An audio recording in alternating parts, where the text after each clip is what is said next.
Sommes-nous seuls dans l'univers ?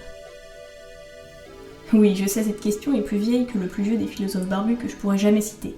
Vous l'avez déjà entendu 1000 fois et vous vous l'êtes sûrement déjà posé si vous avez eu le luxe de vous allonger sous un ciel étoilé.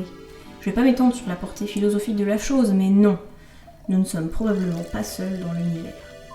Pourquoi ? Eh bien parce que même avec des chances infimes de voir la vie apparaître sur une planète en particulier, même avec des conditions extrêmement difficiles à obtenir, le nombre d'étoiles et de planètes dans l'univers est tellement grand qu'il est probable que la vie existe ailleurs que sur Terre. Je m'explique. L'univers, c'est grand. Oui, bon, c'est pas une nouveauté, mais je veux dire vraiment grand. Tellement grand en fait qu'on n'a pas assez de place dans notre tête pour l'imaginer. Rien que dans notre galaxie, on estime qu'il y a environ 200 milliards d'étoiles en tout. Et il y a potentiellement plusieurs planètes autour de chacune. Et il y a des centaines de milliards de galaxies dans l'univers observable. L'univers est vieux, et en 13,8 milliards d'années, la vie aurait pu apparaître et disparaître plusieurs fois sans trop se presser. C'est donc plutôt raisonnable, statistiquement parlant, de chercher de la vie dans l'univers. Mais chercher quoi ?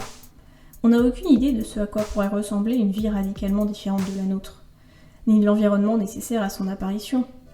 Alors, comme il faut bien commencer quelque part, on utilise le seul exemple qu'on a. Nous. En résumé, on cherche une vie similaire à la nôtre, c'est-à-dire caractérisée par la molécule d'ADN.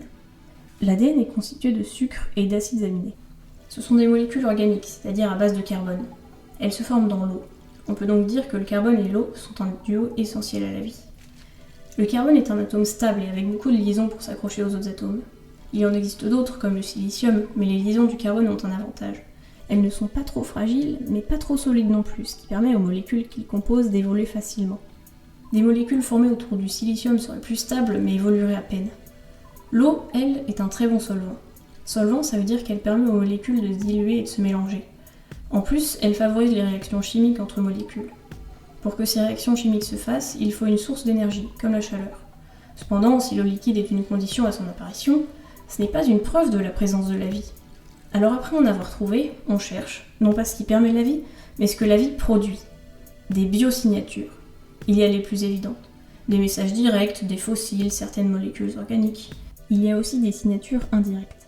La composition de l'atmosphère d'une planète influencée par ses habitants, par exemple. En général, une quantité inhabituelle de composés chimiques est un indice intéressant. En résumé, on cherche des planètes telluriques avec une atmosphère, de l'eau liquide à la surface, de l'énergie pour la rendre fertile et des biosignatures.